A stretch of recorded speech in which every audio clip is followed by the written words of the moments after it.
Com a mão, handball, basquetebol, voleibol, futebol, com os pés, com as pernas, com a cabeça.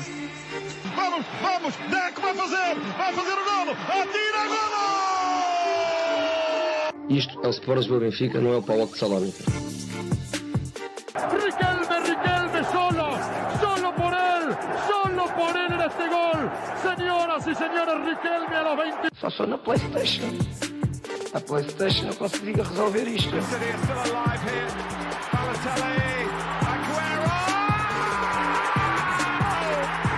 There's been a red card, but for who, Chris Kamara?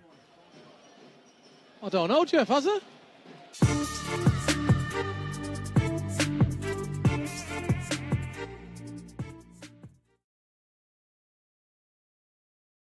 Pois é, malta, bem-vindos a mais um episódio do Segundo Poste, episódio 32, hoje com a casa bastante vazia.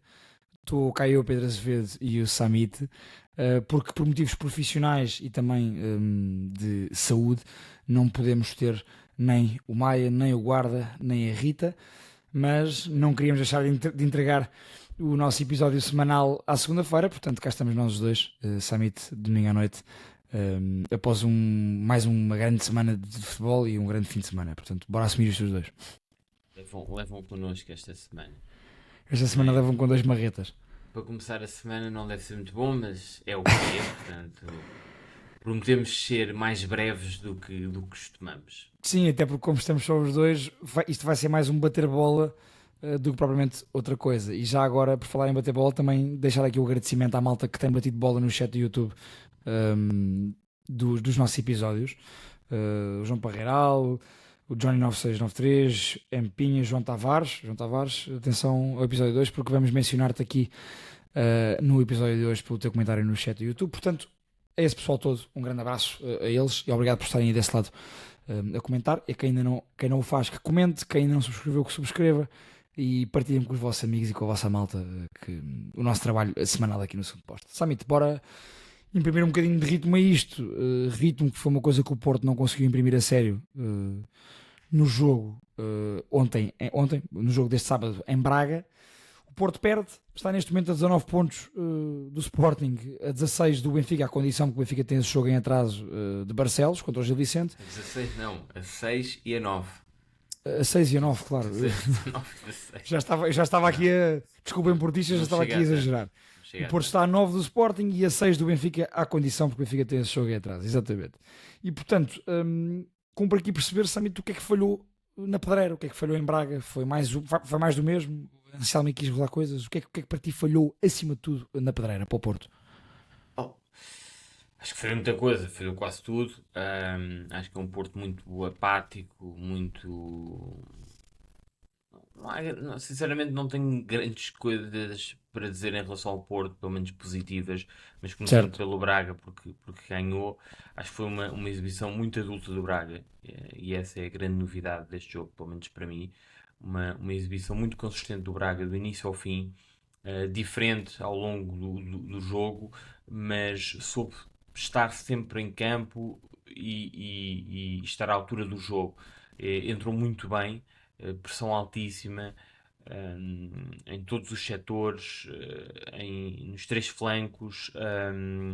Depois do golo e já no final da primeira parte soube recuar quando teve que recuar. O Porto cresceu aí nos últimos 15 minutos da primeira parte. Na segunda parte, sabendo que o Porto normalmente entra bem nas segundas partes, e o Carvalhal falou disso, o Braga teve bola, não deu a bola ao Porto, portanto teve sempre, foi inteligente nesse aspecto, e depois voltou a crescer na segunda parte. Portanto foi uma exibição mais do que justa. O Braga ganhou e ganhou bem. Queria só aqui também dar já agora uns destaques, desde logo à ala esquerda do Braga, do Xisumba, e já muita gente passou pela lateral esquerda do Braga este ano. Sim, tem sido uma experimentação constante ali à esquerda. Exatamente, e acho que agora finalmente acertou. O Braga tem um lateral, curiosamente, muito novo e da formação do Sporting Clube Braga, que tem estado muito bem. Depois à sua frente tem o Garbi, outro miúdo, um espanhol, portanto o Xisuma tem 19 anos, o Garbi tem 20. O Garbi, que já tínhamos falado, já falámos aqui várias vezes, no início da época, ou na primeira volta, até houve malta do Braga que nos mandou mensagem a dizer que o Garbi teria que ser titular, e nós também dissemos aqui.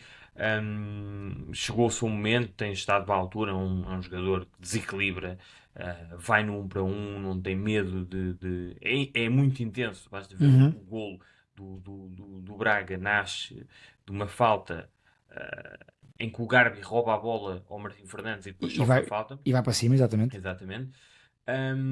Destacar o Garbi, o Gabri, que agora joga na Gário direita, Martínez, que agora está na direita, sim. que para mim é o reforço é o melhor reforço deste ano do Braga, o mais consistente, o mais regular, o que tem parecido desde o início, e que tem estado sempre na equipa. Atenção, e o Braga teve muitas ausências, já como o Porto. E ele também é muito novo, Samit, 22 anos, o Gário Martínez. Sim, Pode não parecer, mas ele também é um jovem. E também está sempre ligado ao jogo. E depois, João Moutinho, claro. E esse para mim é o grande destaque do jogo, é impressionante, é absurdo o nível do João Moutinho aos 38 anos, estar a produzir isto que ele produziu num jogo destes frente ao Porto, num Braga-Porto, um jogo grande, é de facto impressionante. Estamos a falar, obviamente, de um dos melhores jogadores portugueses dos últimos anos. Desta última década e meia, sem dúvida, sim, o João Moutinho está lá. Sim. Tendo em conta, se considerarmos que o Moutinho aparece em 2004, 2005 no Sporting, estamos em 2025, e o Moutinho tem, enfim... Está a ganhar clássicos. Sim, e do ponto de vista físico, é tudo aquilo que conhecemos, portanto, nunca tem lesões, por alguma razão. Ele faz sempre 40 a 50 jogos por época, todas as épocas. Exato, e depois é a frescura mental, a disponibilidade física em campo, e a inteligência... Portanto, é um jogador muito acima da média, é uma lenda, não só do campeonato, mas é do futebol português, um dos jogadores, diria um dos 3 jogadores mais importantes do futebol português nos últimos 20 anos. Portanto, todo o mérito ao Moutinho, foi uma grande exibição, e no fundo foi uma grande exibição do Braga. Depois posso dar aqui um toque em relação ao Porto, mas queria só saber se Sim, o do Braga, olha, do Braga subscrevo o que disseste e concordo contigo em relação à exibição do Braga. Finalmente vimos o Braga adulto, vimos o Braga a conseguir fazer o que quer nos vários momentos do jogo, a não se amedrontar, a não errar cá atrás, a não ter erros não forçados. Isso é um destaque também. Foi um jogo sem erros, exatamente. Isso, é um jogo sem erros do Braga. Sim. Tal e qual. E subscrevendo tudo o que disseste em relação ao Moutinho, só dizer que nos últimos minutos ele é tão inteligente que ele sabe gerir o seu próprio esforço muito bem e aquilo que entrega à equipa. E, portanto, de facto, o João Moutinho é um craque, sem dúvida. O outro craque, treinador quase em campo. É a extensão do treinador no campo, completamente. Porque sabe os momentos para pressionar, os momentos para recuar, e isso, por exemplo, foi muito importante no Braga neste jogo. Sabe definir os timings de pressão, no fundo, e aparece em todo lado e bem. Para finalizar em relação à bela exibição do Braga, é o posicionamento do Ricardo Horta. Eu gosto muito de o ver ali. Porque ele tem, falámos em inteligência e em cultura tática, ele tem essa inteligência e essa cultura tática para conseguir ser mais um médio. E depois, como tem muita qualidade na finalização no último terço, é importante estar ali atrás do avançado e ser mais... É como se fosse um terceiro médio que está permanentemente na área adversária. E portanto acho que o Ricardo Horta também é um belíssimo jogador. Destaca-se jogando ali, na minha opinião. Já não é bom agora o Braga dar a linha ao Garbi, ao Gabriel Martínez, e deixar o Ricardo Horta mais por dentro. Faz mais a diferença. Também, diz? Ao Roger também, que neste jogo não teve. Ou seja, nas aulas o Braga está muito bem servido. De facto. O Braga nas aulas está bem servido de jovens que têm energia, como tu disseste, que mantêm a equipa sempre ligada ao jogo, que conseguem acompanhar também defensivamente os laterais adversários e que portanto dão esse equilíbrio ao Braga. E no meio é dar a cérebro à equipa do Braga. Acho que o Carvalhal esteve bem aí, juntando o Horta também aí, e portanto gostei muito de ver em geral do Braga e neste caso para além do João Moutinho. E mexeu ali com as marcações, por acaso o Ricardo Horta era também um destaque que me escapou. Ainda bem que assim já se me aborda. Sim, não, e eu devo fazer aqui um meia-culpa, porque no início ou pelo menos na primeira volta, houve ali uma altura que eu achava, bom, se calhar achava, porque era aquilo que via, assim, se calhar não é bem uma culpa, mas neste momento o Ricardo Horta voltou a ser o Ricardo Horta que todos nós conhecemos, e apesar de na primeira volta ter tido ali momentos em que esteve mais abaixo daquilo que nós conhecemos. E que tem feito todos os anos no Braga. Exatamente, sim. Mantém sempre a regularidade e voltou a esse nível. Na primeira parte foi essencial. É o joker, não é? Jogou ali nas costas dos médios do Porto, do Varela e do André Franco. Criou sempre espaço, deixava aproveitar esses espaços, sabe onde estar. Portanto, é um jogador. Também já Para sermos justos com a nossa opinião sobre o Ricardo Horta, ele tem tido números incríveis no Braga, naturalmente. Tem aqui 2 épocas em que marca mais de 20 golos. E entre golos e assistências tem sempre números muito bons. A época passada 13-13, anterior 17-10, a outra 23-10. Portanto, numa época em que ele está com 12-5, nós sentimos a diferença. Mas mais do que na produção numérica, neste caso, é mesmo na forma como ele agora sim está mais confortável no jogo e está a participar mais no jogo do Braga, sem dúvida. Concordo contigo. Portanto, Carvalhal bem, finalmente. Pena não estar aqui o Maia hoje para falar do Carvalhal. Não, teve bem, sim senhor. Teve bem, acho que foi uma excelente exibição do Braga, e de facto assumiu-se como candidato ao terceiro lugar. É verdade. E acho que afastou esta jornada também, já agora, e agora fazendo esta ponte para o Porto, ficou claramente o Porto afastado da luta pelo título, até por causa da vitória do Sporting. Em relação ao Porto, queria só dar aqui um apontamento, entre várias coisas que podia dizer em relação ao Porto, dizer que me está a fazer alguma confusão, isto é, não sei se calhar faz-me confusão, que é o Otávio, neste momento, está a desempenhar um papel parecido ao do Morato no ano passado no Benfica do Schmidt. E porquê? Porque o Anselmi prefere ter numa saída a 4, e o Porto está muitas vezes com 4, saiu muitas vezes assim em Braga, com o Martinho Fernandes pela direita, Neuan Pérez e Marcano no meio, e Otávio pela esquerda, deixando o Moura mais subido. Ou seja, com todas as limitações que o Otávio tem apresentado com a bola, ele ainda assim prefere ter o Otávio nesse papel.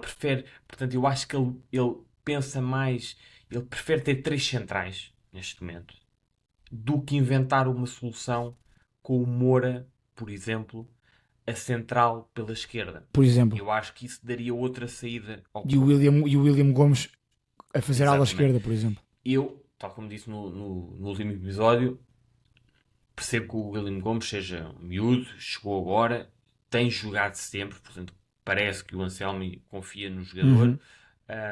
Tem 18 anos, é bom jogador. Hoje, agora este fim de semana até entrou mais cedo do que costuma entrar, mas acho que esta era uma solução, e percebo que o Porto não tem muitas opções, principalmente nas linhas. Aliás, o Galeno saiu e enfim, o Porto vai buscar o William Gomes, mas eu acho que já era uma posição em que o Porto precisava de se reforçar. Portanto, percebo tudo isto, percebo que existe, que o Anselmo não tem muitas opções, mas neste momento parece muito difícil continuar com o Otávio ali, tendo em conta as suas limitações, e faz-me alguma confusão que o Anselmo prefira ter 3 centrais do que arranjar aqui outra solução. Sim, eu até esperava, por exemplo, que um jogador utilizado em Braga fosse o Tomás Pérez. Achava mesmo. Porque lá está, porque consegue fazer aquela função de livro que o Anselmi gosta. Mas percebo que o central do meio tenha sido o Marcano neste caso, porque é a referência defensiva do Porto, o que, como vocês disseram bem na semana passada, também diz muito quando um Marcano que vem sem jogar desde 2023 se chega e nos dá uma imagem a nós todos que, espera aí, vem o Marcano para dar alguma segurança defensiva, algo que de facto está mal em todo o processo defensivo do Porto, mas nós temos apontado isso todas as semanas. A mim o que me faz mais Nem é só confusão... desculpa, eu acho que nem é só no processo defensivo, é na liderança. Né? Na Portanto, liderança, faltam sim. Não. referências, entre outras coisas, faltam de facto referências a este Porto. Completamente. E depois, o que me faz confusão também, eu já disse aqui, eu percebo esta pré-época competitiva que o Anselmi está a fazer. A verdade é que é uma pré-época competitiva, porque a época está a acontecer e o Porto tem que ganhar jogos. E não me parece que seja positivo, ainda por cima, Samit, quando agora já não há Liga Europa, infelizmente para o Porto, que haja uma rotação tão grande de todos os jogos. Não, às tantas parece-me que de facto isto está a ser uma pré-época, ele está a ver com quem é que pode contar ou não para a próxima época, um bocadinho como nós já temos falado, a imagem do Ruben Amorim no Man United, com as devidas distâncias naturalmente, mas parece-me claramente que esta constante mudança, eu vou ser muito honesto, eu não me parece que o William Gomes produza no mínimo menos do que o Gonçalo Borges, por exemplo. Tal como não me parece que essa alteração que tu estavas a falar, e bem, essa possível alteração prejudicasse o Porto. Aliás, até acho que beneficiava na saída de bola, concordo, e daria mais projeção ao Porto no corredor esquerdo, porque juntavas o Moura e o William Gomes, por exemplo. Mas, acima de tudo... a imagem do que o Benfica tem feito agora com o Carreiras e com o Dal. E com o Dal, exatamente. E acima de tudo, parece-me que a grande dificuldade para o Anselmi neste jogo, e acho que isso também o baralhou, e foi por isso que ele entrou nesta confusão de escolhas para este jogo, foi a falta de criativos. Ele não tinha nem o Rodrigo Moura nem o Fábio Vieira, tentou isso com o André Franco. O André Franco não deu isso, não me parece que tenha dado aquilo que o Anselmi queria. Depois sai para entrar o Eustáquio, não é? Exatamente. Há ali aquela alteração aqui nos do fim, que sai o Moura, o Gonçalo Borges e o Franco, e entra o Zaidu para a esquerda, o Eustáquio e o Denis Gul.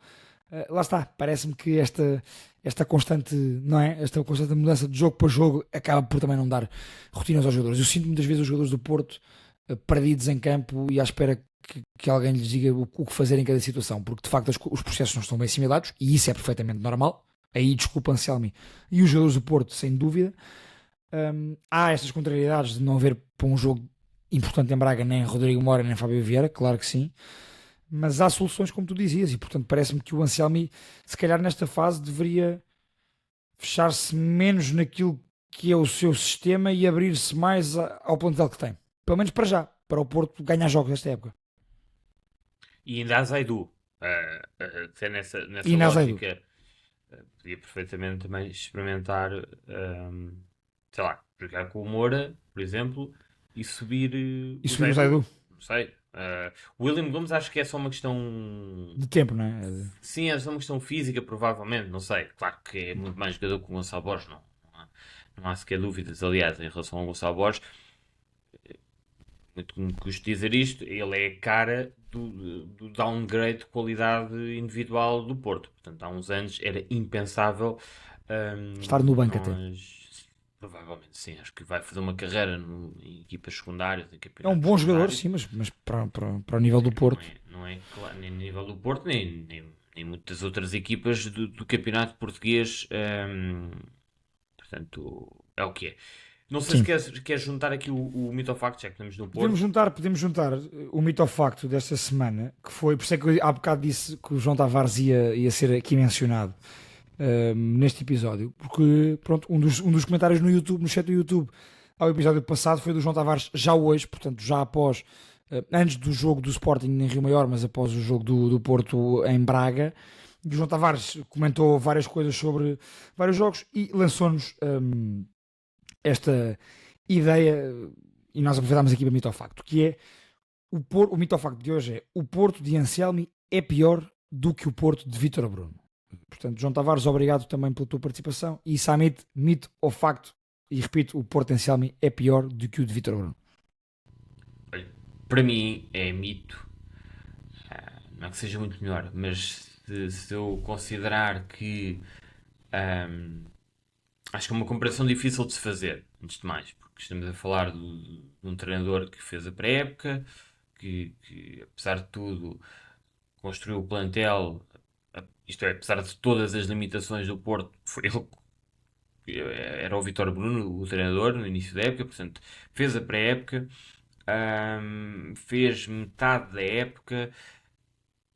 era um treinador que conhecia a maior parte dos jogadores, teve vários anos como adjunto de Sérgio Conceição, portanto tinha esse conhecimento. Eu acho que o Porto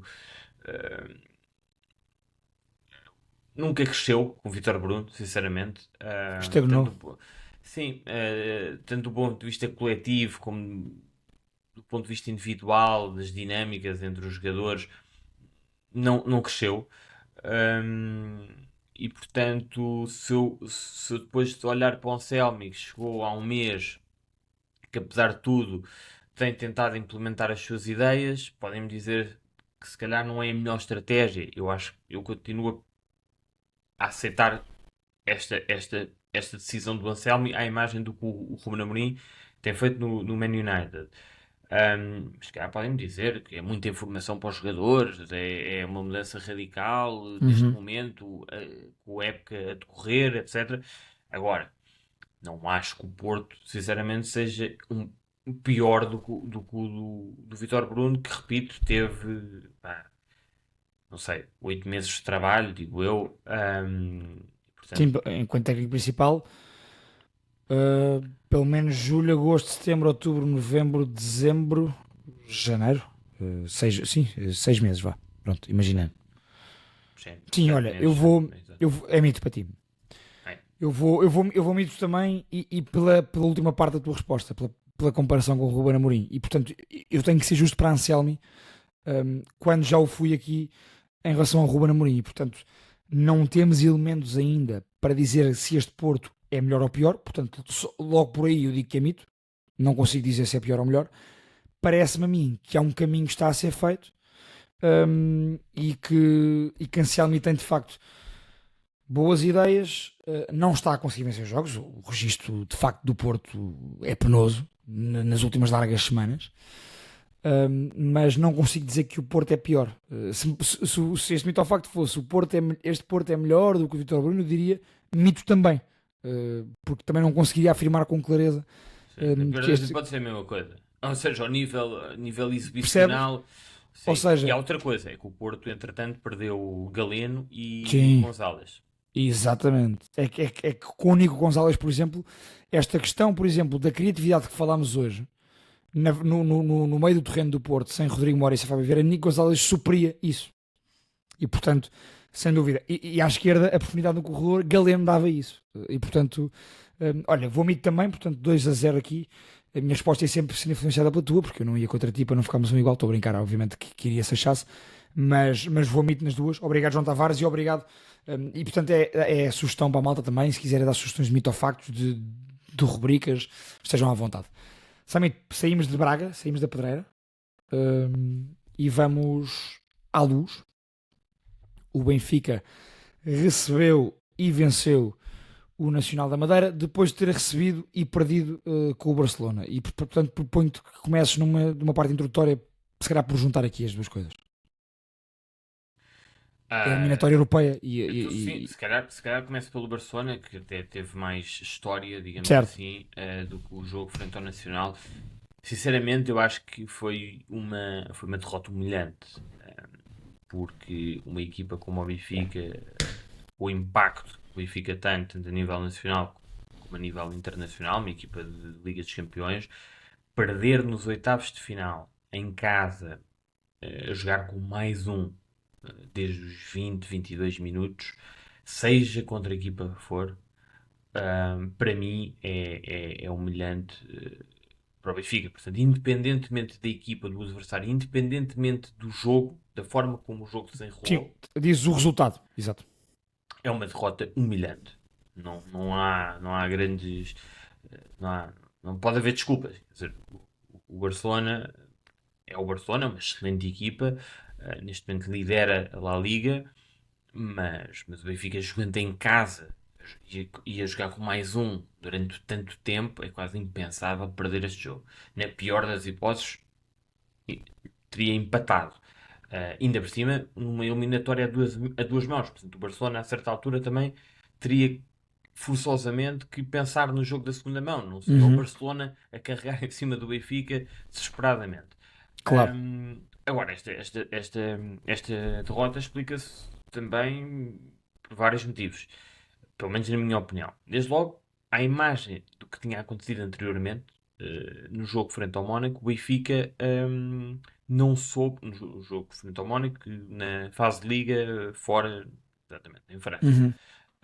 O Benfica não soube. O Benfica perdeu-se basicamente assim que ficou a jogar com mais um. Uma equipa que. Porque o plano mudou, não é? Não sei, sinceramente, eu acho que a equipa entrou numa precipitação meio absurda, tonta, na primeira parte, com pressa de meter a bola de um lado ao outro, sucessivos erros, sucessivos passos falhados, sem qualquer necessidade. Podia perfeitamente, lá está, aí teria que ser uma equipa adulta, e justiça seja feita ao Bruno Lage. Ele, na primeira parte, nota-se claramente que está a tentar pedir à equipa para ter calma. Tanto Sim, é sim. que no início da segunda parte, o Benfica tem ali um período em que parece que está mais calmo, quer a bola, não se quer precipitar. Circulou, não foi tão à pressa para a baliza do Barça, é verdade. E depois volta, lá está, há um exemplo clamoroso dessa precipitação, é o erro do António Silva. Sim. É mais um erro do António Silva, que é um jogador de quem eu gosto muito e acho que tem potencial para ser um grande central. Agora, são sucessivas desconcentrações. Portanto, aquilo E com consequências diretas. claro. Em golos. Há umas semanas foi frente ao Casa Pia, desta vez frente ao Barcelona. Claro que a bola chegou a Rafinha e depois o Benfica expõe-se porque estes jogadores conseguem marcar dali, basicamente. Sim. E é um erro completamente absurdo, porque ele não olha sequer para o lado, não há necessidade. Ele até tem uma linha. Daquilo. O mais fácil Mais seria à jogar ao frente, lado do sim. Otamendi, mas ele, querendo fazer um passo progressivo, como ele queria abrir no Carreiras, até tem uma linha de passe muito melhor no meio, porque o meio campo estava todo aberto. Ele claramente que não olha, lá está, há pressa. Agora, claro que este erro fica na história do jogo. Agora, há outros erros que também vêm da precipitação, que eu gostava de ressalvar. Tem a ver, por exemplo, com a pouca qualidade do Benfica à frente da baliza. Sim. A quantidade. Podemos dizer que o guarda-redes do Barcelona esteve muito bem. Quer dizer, esteve muito bem. Na primeira parte faz sim, três defesas de grande nível. Na segunda parte Quase tudo à figura. vai tudo à figura, exatamente. As bolas que vão à baliza vão praticamente todas à figura. E as outras bolas vão para fora. Portanto, o Benfica faz 8 remates à baliza, 7 remates para fora. A este nível não é admissível. Claro. Ou seja, quer dizer, é o que é. Portanto, se tu não marcas e se tens tantos remates à baliza, estás sempre exposto. E, portanto, Completamente. Esta precipitação não foi só. Só queria dar este toque, não foi só, neste caso, do António Silva. Acho que foi da equipa. Sim, o António geral. teve relação direta com o gol do Barça, mas houve outros erros e outros sinais dessa precipitação. Eu até acho, Samit, que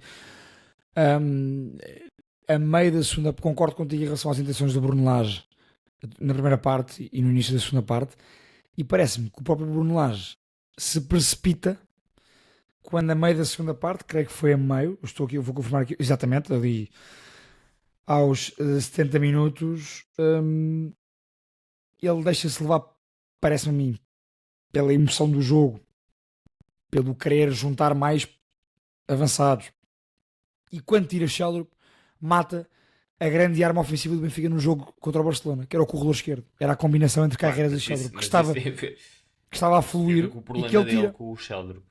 Mas é isso, Claramente. sem dúvida, atenção, eu só estava a falar do Lage na primeira parte porque percebi, só estava Sim. quase a desculpá-lo nesse aspecto, porque ele acerta Depois altura deixa-se na primeira levar, parte. não é? Exatamente, Deixa-se levar. precisava ali de um time-out para explicar à equipa Claro.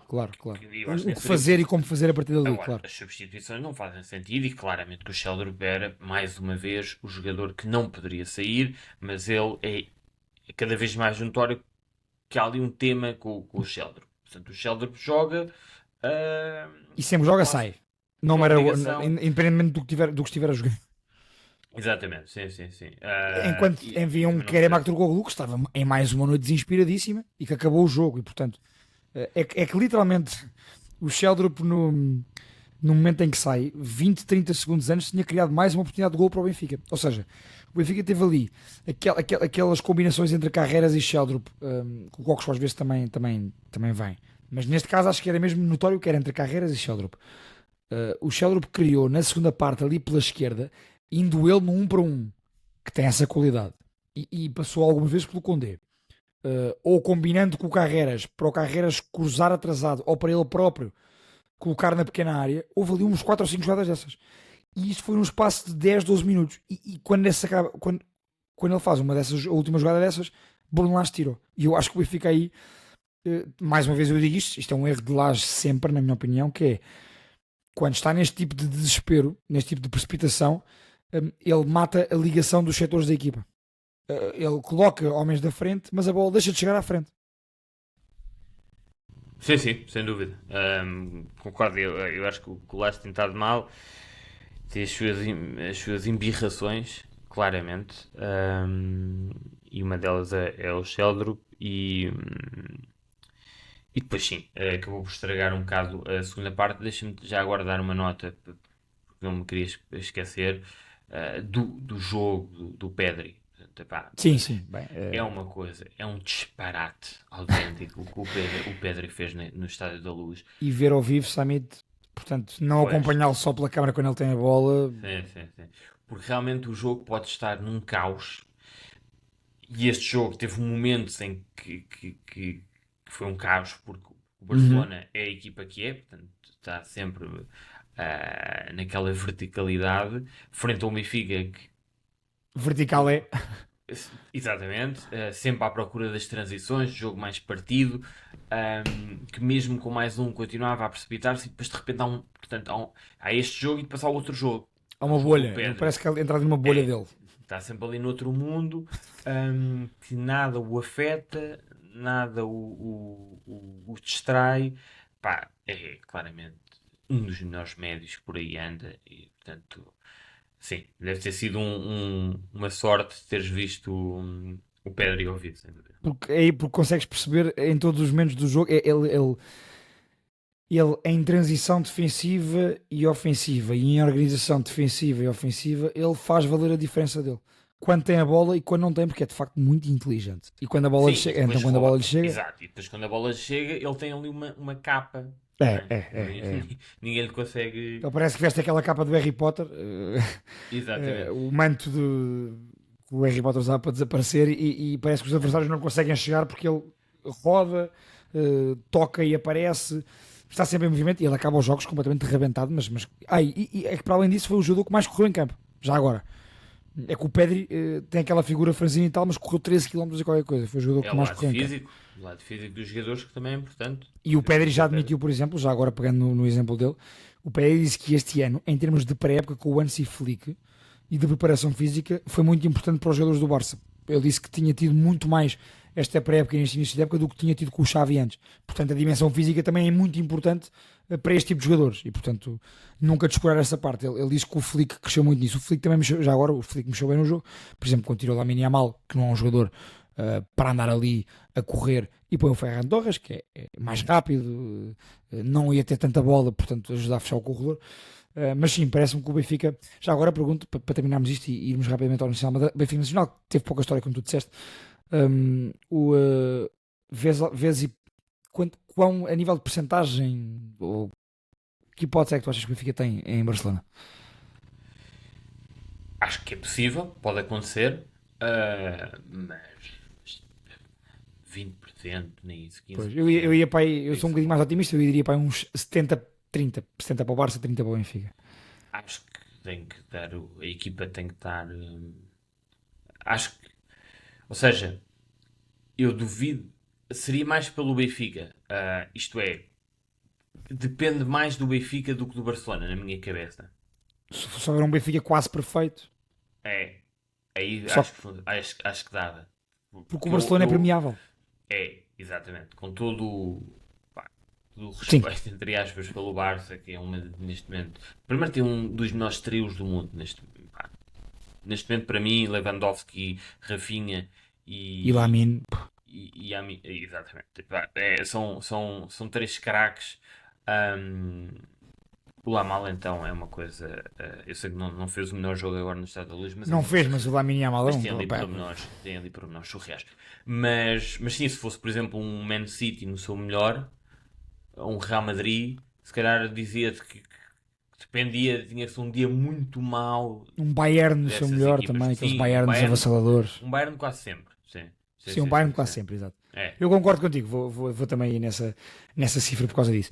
E vindo aqui para a Madeira, vou-te pegar num jogador que eu acho que pode ser muito importante para o Benfica em Barcelona e que gostei muito de vê-lo contra o Nacional da Madeira, que é um jogador que de facto eu gosto muito de o ver quando ele consegue jogar mais no espaço entre linhas. Zeki Amdouni foi o MVP no jogo contra o Nacional da Madeira, não sei se concordas ou não, e acho que pode ser importante este tipo de jogador contra o Barcelona e entrar aí no Benfica Nacional.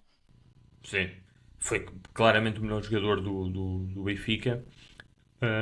E o que me impressiona é no Amdouni é que às vezes parece demasiado fácil do ponto de vista técnico para ele. E às vezes parece que não quer tanto e faz, acontece. E é um jogador, aí nesse aspecto está acima da média. Em relação ao Benfica na final, foi um jogo sem história, me pareceu para cumprir o calendário tanto de um lado como do outro, portanto foi praticamente para confirmar os 3 pontos para o Benfica. Digo isto porque o Nacional não esteve, não conseguiu. Não conseguiu colocar o Benfica em sentido, portanto foi Não tentado, mordeu. Não. Sim, apesar de tudo teve o penalti no final da primeira parte que podia ter criado ali soado ali alguns alarmes no Estádio da Luz, mas o Samuel Soares faz uma grande defesa. O Benfica entrou muito bem, portanto 20-25 minutos bons, marcou 2 golos, podia ter marcado mais. Acho que o Nacional comete ali, o Tiago Margarido comete ali um erro do ponto de vista estratégico, que foi a utilização do Soumaré como central.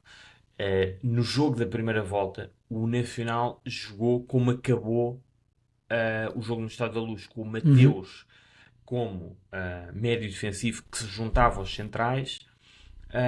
E agora neste jogo começou com o Soumaré a juntar-se aos centrais, e depois o Luís Esteves mais à frente com o Labidi, tunisino, exatamente, o Chier Labidi. O Labidi, exatamente, que tem muita qualidade. Aliás, estava-me a fazer lembrar ali do Norte da África, a fazer lembrar agora ia dizer Taremi, não é? O jogador do Benfica, que teve agora nos últimos anos do Benfica, marroquino. Tarapte. O Tarapte, exatamente. Mas de qualquer das formas, portanto, isto tudo para dizer, isto tudo porquê? Porque nem o Luís Esteves, nem o Labidi são propriamente médios defensivos. E, portanto, não tem aquela agressividade. Exatamente. E o Benfica passeou ali pelo meio, o Cockchu, Osnes e muitas vezes o Belotti também a aparecer, e o Amdouni sempre por dentro, e portanto foi muito fácil para o Benfica, jogo sem história, vitória mais do que justa. Sim, subscrevo o que disseste e volto a reforçar esta tónica em relação ao Zeki Amdouni.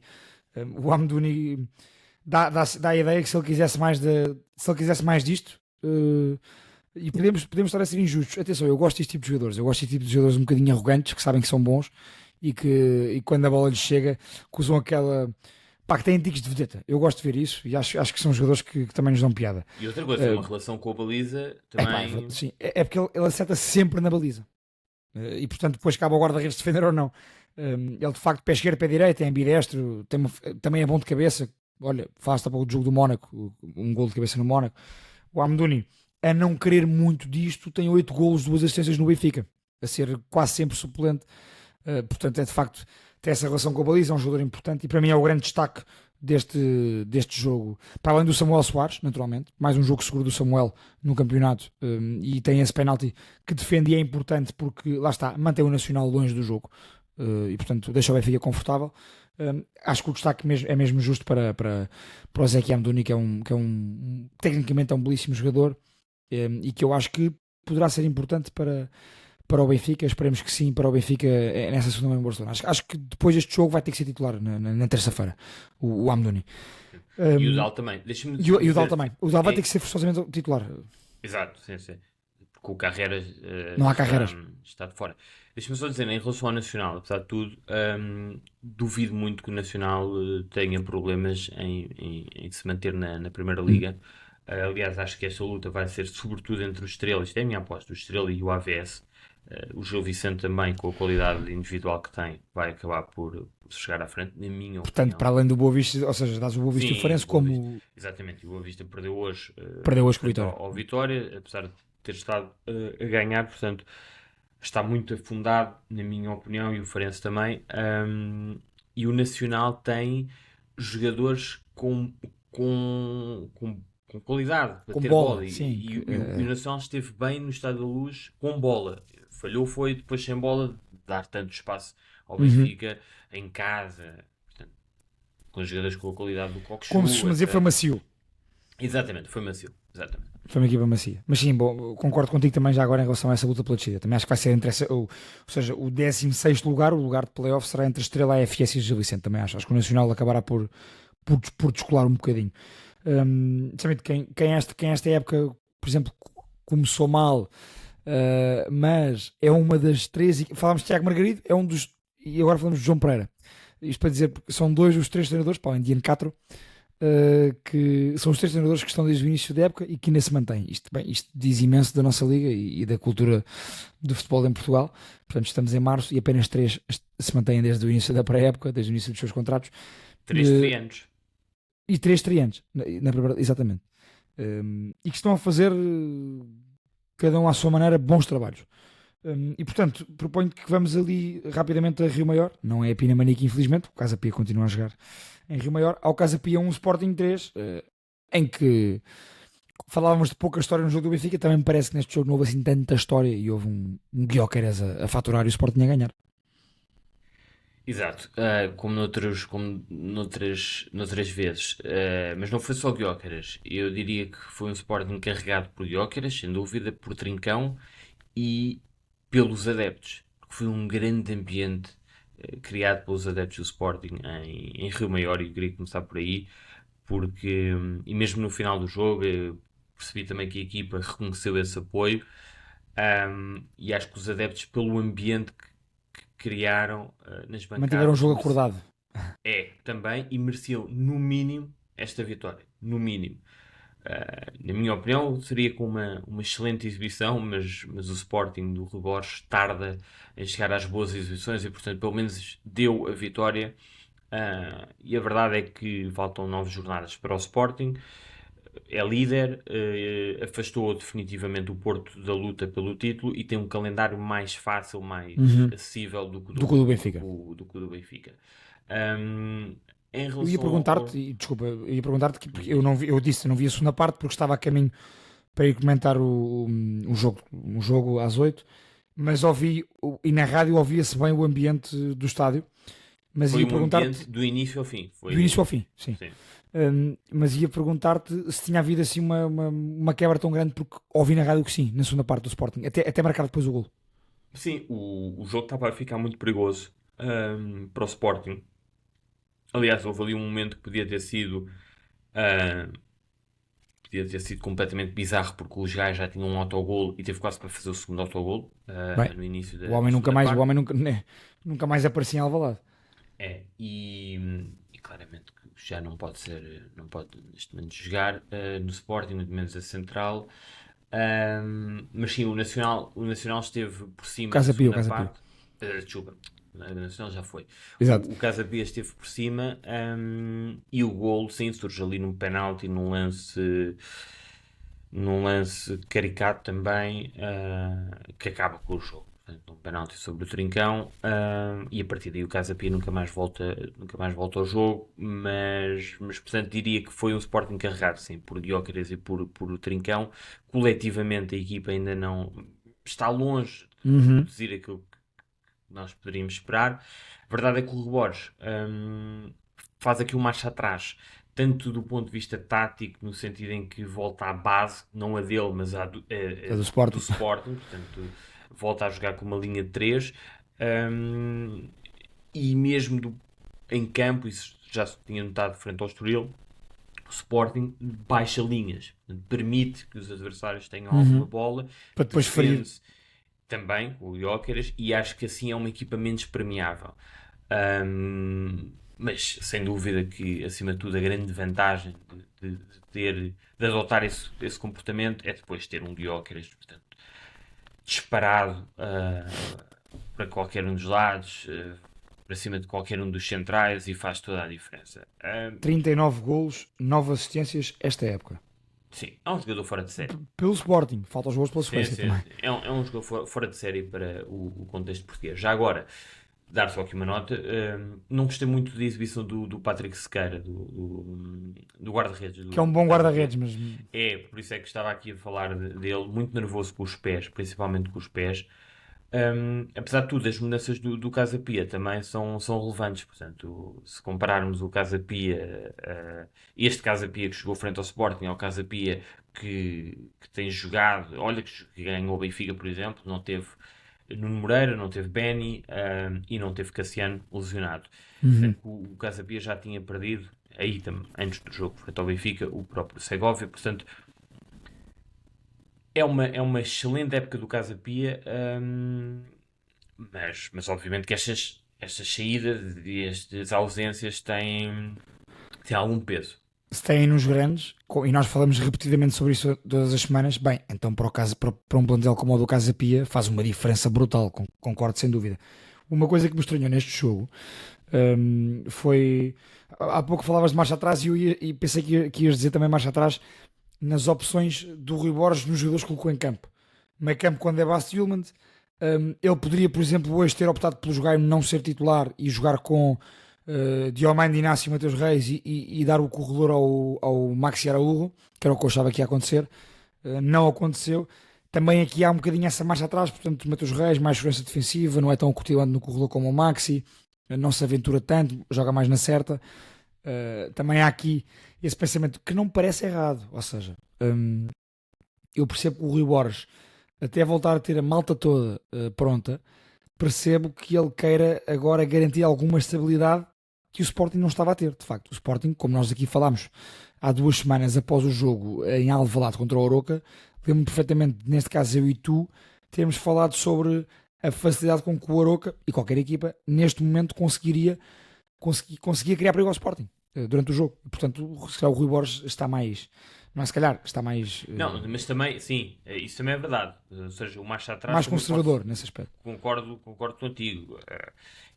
Eu acho que é um erro, sinceramente, jogar com uma equipa destas. Duvido que o Rui Borges consiga manter uma equipa destas. Também acho que não. Devast, Yulman, Gaia atrás, Central, as alas Mateus de Reis. Fresneda e Mateus Reis. A coisa funcionou porque apareceu um Gyökeres e um Trincão. Sim. Portanto, e agora o Morita já está de regresso, o próprio Katam também já é uma opção. No próximo jogo, frente ao Famalicão, o Yulman não joga, mas quer dizer, as opções estão a aparecer outra vez. Portanto, Na rádio disseram que a entrada do Morita também foi muito importante na segunda parte. foi, sem dúvida. Portanto, acredito em ti e naquilo que ouvi na emissão do jogo. Pronto, e proponho-te agora, Sami, não sei sobre este jogo se tens mais alguma nota para deixar. Seguimos então para o próximo tema. Neste caso, não saímos de Portugal porque o jogo não foi cá, mas acho que é de louvar e temos que dar aqui o registro ao histórico jogo do Vitória Sport Clube no Benito Villamarín. Um jogaço do Vitória.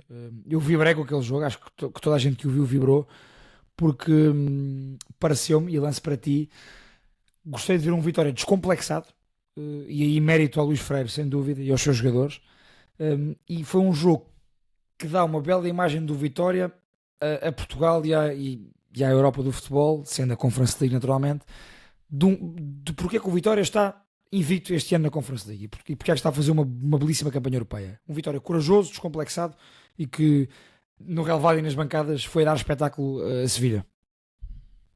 Sem dúvida. E um dos grandes traços deste Vitória, desde o início do ano, eu sei que com outro treinador, para mim é o facto de ser uma equipa que sabe ter bola, que está crescida nesse aspecto. E tem jogadores com uma qualidade para ter bola. O Vitória noutros anos teve alguma qualidade, mas nunca soube. É isso dado para quem Só está queria, a só ouvir queria o podcast. rapidez, a transição, Exatamente. Bola lá na frente. choque, segundas bolas. E este ano sinto que é um Vitória completamente diferente nesse aspecto. Há imensos jogos internos, frente a grandes, em que o Vitória esteve muito tempo com a bola e a saber o que fazer com a bola. Controlou o jogo com bola. Bem, no Dragão então, No Dragão, eu lembro-me, por exemplo, do Estádio da Luz, num jogo em que perde frente ao Benfica, 1-0, se não me engano. 1-0, está certo. Pronto, E teve muito bem com a bola. esteve muito bem com a bola. Com o Manu Silva, por exemplo, a fazer uma grande exibição do lado do Vitória. Pronto, exato. E este jogo foi um bocado nessa imagem. Portanto, considerando o contexto, o adversário, o estádio, é uma exibição de grande nível do Vitória, que foi a Sevilha sem medo de ter bola. Foram divertir-se, eu sinto isso. Exatamente. Foram aproveitar, jogarem contra o Betis nesta competição.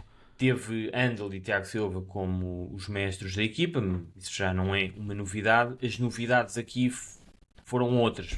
Foi a junção do Nuno Santos com o João Mendes, que é sempre uma boa notícia, fizeram toda a diferença. Portanto, Nuno Santos de regresso ao 11, agora aparentemente parece que é essa a opção para a Europa e depois para Portugal, para o campeonato, para a Liga, há outra. Lançou o Maró, Que está muito bem. já merecia, sim. Portanto, saiu o Telmar Canjo e o. Como é que se chamou? O miúdo, o Félix, o da esquerda, Sim, e falaste dele a semana passada, agora está-me a dar uma branca também. E tu referenciaste. O Torriense, que agora jogou. O Félix. E vou-te já dizer.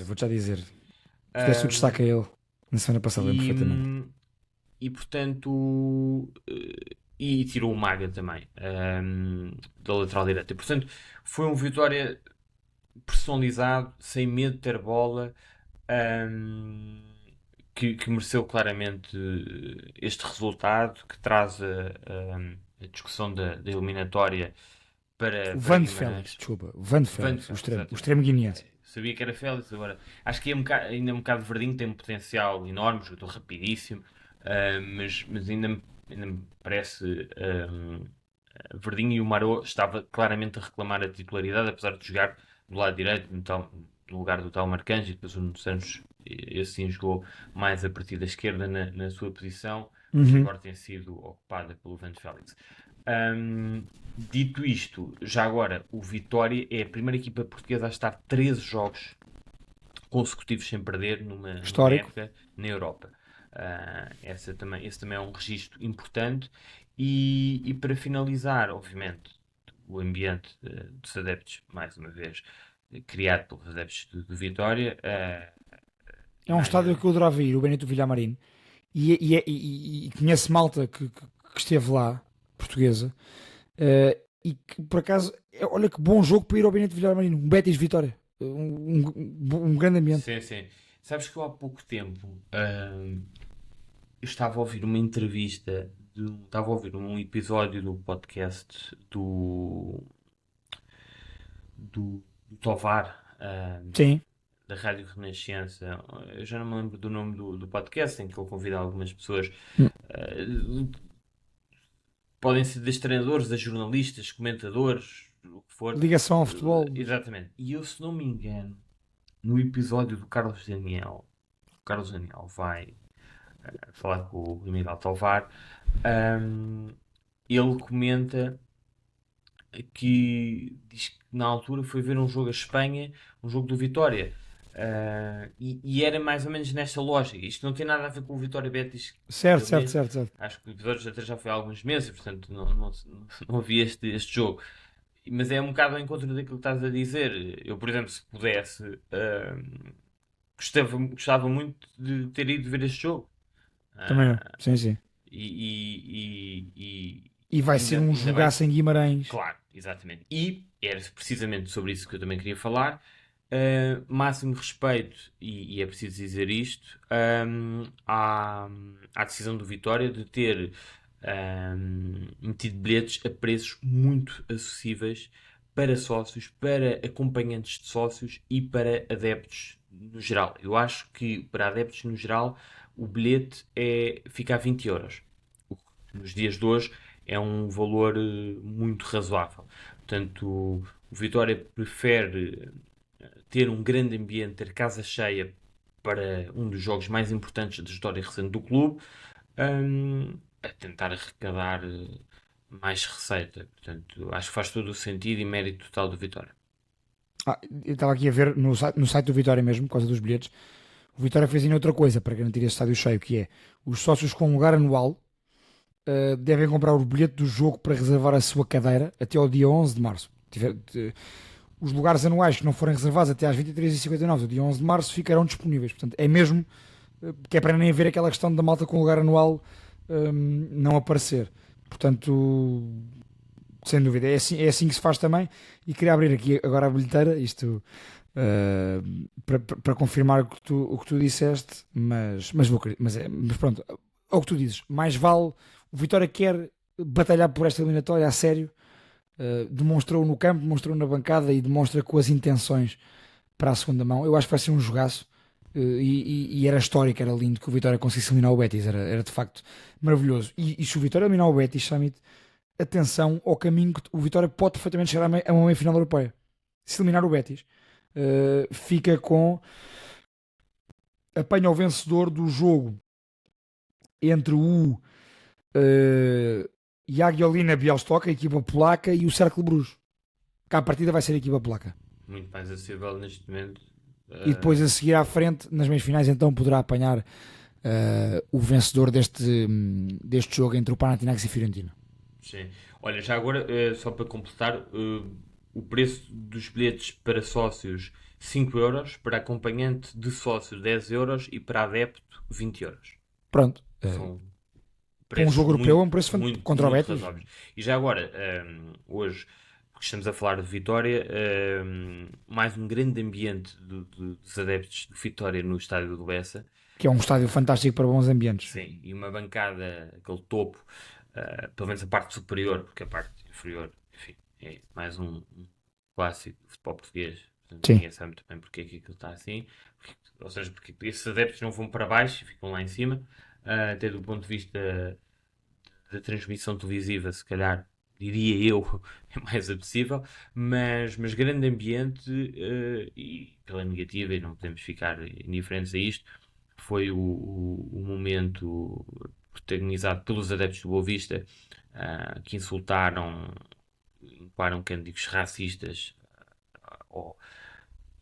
ou dirigidos ao Bruno Varela, que muito bem, portanto, mérito, respeito máximo pelo Bruno Varela, que se chegou à frente e foi falar com o João Pinheiro, com o árbitro do jogo, e o João Pinheiro interrompeu o jogo durante alguns minutos. Eu acho que até poderia ter acontecido mais alguma coisa. Gostava que a Liga se pronunciasse, gostava que o próprio Boa Vista, não sei se à hora deste... viesse a terreiro, depois também vou confirmar isso, vou ver. Exato. Mas portanto, é uma situação muito triste, mas não é fácil não terá sido nada fácil para o Bruno Varela chegar-se à frente, porque às vezes estas coisas acontecem e as pessoas, as próprias vítimas, neste caso de racismo, às vezes preferem fingir que... não dar palco e portanto esteve muito bem o Bruno Varela, infelizmente numa situação triste. Não, estava aqui a pesquisar notícias sobre o jogo, portanto, relacionadas. Até agora ainda não vi nada, mas posso estar redondamente enganado e já ter havido algum comunicado, algum tipo de comunicação, na própria conferência de imprensa, não faço ideia. Mas pronto, então, Samit, avançamos aqui para o nosso... Antes de irmos ao campeonato, Samit, queria dar aqui um destaque do jogo que eu estive a comentar há pouco, entre a Real Sociedade e o Sevilha. Porque são dois grandes clubes. Eu gosto muito dos clubes andaluzes e dos clubes bascos. Quer o Benito Villamarín e o Sanches Pirjuan, quer o San Mamés, ou a Nova Catedral, e o Anoeta, e agora a Real e a Arena, são dos estádios com melhores ambientes em Espanha. A Espanha não tem assim tão grandes ambientes nos melhores clubes, nos clubes Barça, Real, etc. Atlético Madrid tem até. E portanto, foi um jogo no Real e Arena. Não estavam sequer 30 mil pessoas, 25 mil e qualquer coisa. O estádio tem que começar para 39 mil e picos.